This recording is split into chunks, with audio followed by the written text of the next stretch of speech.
नारद जी बोले, सब मुनियों को भी जो दुष्कर कर्म है, ऐसा बड़ा भारी तप जो इस कुमारी ने किया, वह हे महामुनि हमें सुनाइए। श्री नारायण बोले, अनंतर ऋषि कन्या ने भगवान शिव शांत पंचमुख सनातन महादेव को चिंतन करके परम दारुण तप आरंभ किया। सर्पों का आभूषण पहना, देव नंदी भृंगी आदि गणों से सेवित, 24 तत्वों और तीनों गुणों से युक्त, 8 महासिद्धियों तथा प्रकृति और पुरुष से युक्त, अर्धचंद्र से सुशोभित, मस्तक वाले, जटा जूट से विराजित, भगवान के प्रीत्यर्थ उस बाला ने परम तप आरंभ किया।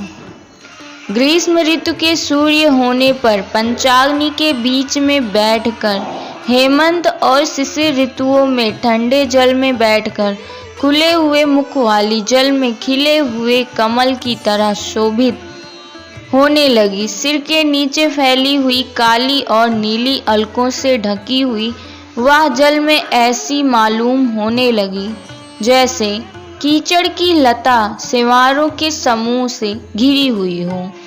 शीत के कारण नासिका से निकलती हुई शोभित धूम राशि इस तरह दिखाई देने लगी जैसे कमल से मकरंद पार करके भ्रमर पंक्ति जा रही हो। वर्षा काल में आसान से युक्त चौतरे पर बिना छाया के सोती थी और वह सुंदर अंग वाली प्रातः सायं धूमपान करके रहती थी। उस कन्या के इस प्रकार के कठिन तप को सुनकर इंद्र बहुत चिंतित हो गए।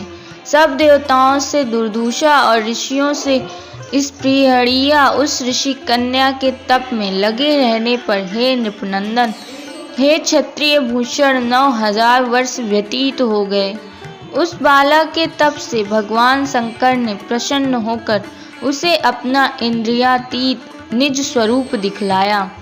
भगवान शंकर को देखकर देह में जैसे प्राण आ जाए वैसे सहसा खड़ी हो गई और तप से दुर्बल होने पर भी वह बाला उस समय हृष्ट पुष्ट हो गई। बहुत वायु और घाम से क्लेश पाई हुई वह शंकर को बहुत अच्छी लगी। उस कन्या ने झुककर पार्वती पति शंकर जी को प्रणाम किया। उन विश्ववंदित भगवान का मानसिक उपचारों से पूजन करके और भक्ति युक्त चित्त से जगत के नाथ की स्तुति करने लगी। कन्या बोली, हे पार्वती प्रिय, हे प्राणनाथ, हे प्रभो, हे भर्ग, हे भूतेश, हे गौरीश, हे शंभो, हे सोम सूर्याग्नि नेत्र, हे तमः, हे मेरे आधार मुंडास्थि मालिन, आपको प्रणाम है।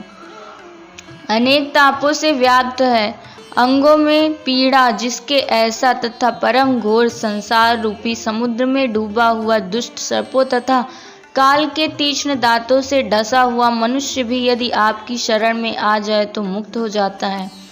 हे विभो, जिन आपने बाणासुर को अपनाया और मरी हुई अलर्क राजा की पत्नी को जिलाया, ऐसे आप हे दयानाथ भूतेश चंडीश भव्य भवत्राण मृत्युंजय प्राणनाथ, हे दक्ष प्रजापति के मुख को ध्वंस करने वाले, हे समस्त शत्रुओं के नाशक, हे सदा भक्तों को संसार से छुड़ाने वाले, हे जन्म के हर्ता, हे प्रथम सृष्टि के कर्ता, हे प्राणनाथ, हे पाप के नाश करने वाले, आपको नमस्कार है। अपने सेवकों की रक्षा कीजिए। हे नृप, बड़ी भाग्यवती मेधावी की तपस्विनी कन्या इस प्रकार मन से और वाणी से शंकर की स्तुति करके चुप हो गई। श्री कृष्ण बोले, कन्या द्वारा की हुई स्तुति सुनकर और उसके किए हुए उग्र तप से प्रसन्न मुख कमल सदाशिव कन्या से बोले, हे तपस्विनी, तेरा कल्याण हो। तेरे मन में जो अभीष्ट हो वह वर तू मांग। हे महाभागे, मैं प्रसन्न हूँ, तू खेद मत कर। ऐसा भगवान शंकर का वचन सुन वह कुमारी अत्यंत आनंद को प्राप्त हुई और हे राजन प्रसन्न हुए सदाशिव से बोली। कन्या बोली, हे दीननाथ, हे दया सिंधो, यदि आप मेरे ऊपर प्रसन्न हैं तो प्रभो मेरी कामना पूर्ण करने में देर न करें। हे महादेव, मुझको पति दीजिए, पति दीजिए, पति दीजिए। मैं पति चाहती हूँ, पति दीजिए। मैंने हृदय में और कुछ नहीं सोचा है।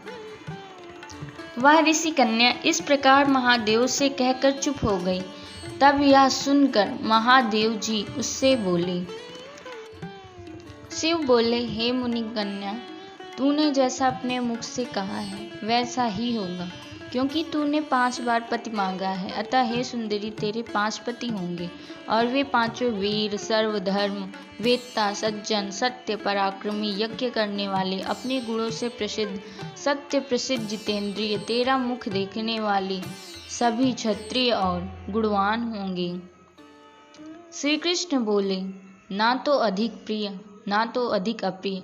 ऐसे महादेव के वचन को सुनकर बोलने में चतुरा कन्या झुककर बोली। बाला बोली, हे गिरजाकांत सदाशिव, संसार में एक स्त्री का एक ही पति होता है, अतः 5 पति का वर देकर लोक में मेरी हंसी न कराइए। एक स्त्री 5 पति वाली न देखी गई है और न सुनी गई है। हाँ, एक पुरुष की 5 पत्नियां तो हो सकती हैं। हे शंभु, हे कृपानिधि, आपकी सेविका मैं 5 पतियों वाली कैसे हो सकती हूँ? आपको मेरे लिए ऐसा कहना उचित नहीं है। आपकी सेविका होने के कारण जो लज्जा मुझे हो रही है वह आप अपने को ही समझिए। कन्या का यह वचन सुनकर शंकर जी पुनः उससे बोले। शंकर जी बोले, हे भीरु, इस जन्म में तुझे पति सुख नहीं मिलेगा। दूसरे जन्म में जब तू तपोबल से बिना योनि के उत्पन्न होगी, तब पति सुख को भोग कर अनंतर परम पद को प्राप्त होगी, क्योंकि मेरी प्रिय मूर्ति दुर्वासा का तूने पहले ही अपमान किया है। हे सुरभु, वह दुर्वासा यदि क्रोध करे तो तीनों भुवनों को जला सकते हैं, सो तूने अभिमान वश ब्रह्म तेज का मर्दन किया है। जिस अधिमास को भगवान कृष्ण ने अपना ऐश्वर्य दे दिया, उस भगवान के प्रिय पुरुषोत्तम मास का व्रत तूने नहीं किया।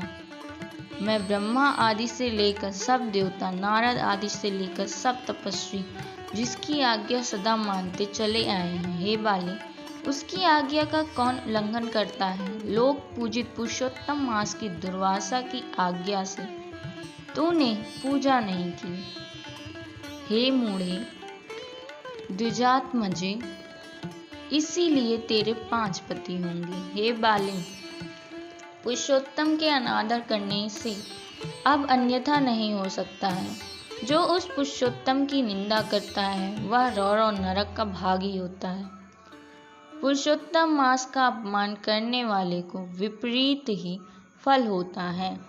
यह बात कभी अन्यथा नहीं हो सकती है। पुरुषोत्तम के जो भक्त हैं वे पुत्र, पौत्र और धन वाले होते हैं, और वे इस लोक को तथा परलोक की सिद्धि को प्राप्त हुए हैं, प्राप्त होंगे और प्राप्त हो रहे हैं। और हम सब देवता लोग भी पुरुषोत्तम की सेवा करने वाले हैं। जिस पुरुषोत्तम मास में व्रताधिक से पुरुषोत्तम शीघ्र ही प्रसन्न होते हैं, उस सेवा करने योग्य मास को हे सुमध्य में हम लोग कैसे न भजें। उचित और अनुचित विचार की चर्चा करने वाले अतएव अनुकरणीय जो मुनि हैं, उन अति उत्कट श्रेष्ठ तपस्वी पुरुषों का वचन कैसे मिथ्या हो सकता है?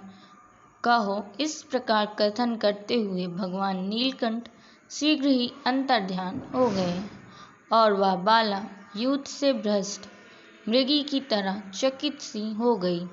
सूत जी बोले, हे मुनीश, रेखा सदृश चंद्रमा से युक्त मस्तक वाले सदाशिव जब उत्तर दिशा के प्रति चले गए, तब वृत्रासुर को मारकर जैसे इंद्र को चिंता हुई थी, उसी प्रकार मुनिराज की कन्या को चिंता बाधा करने लगी।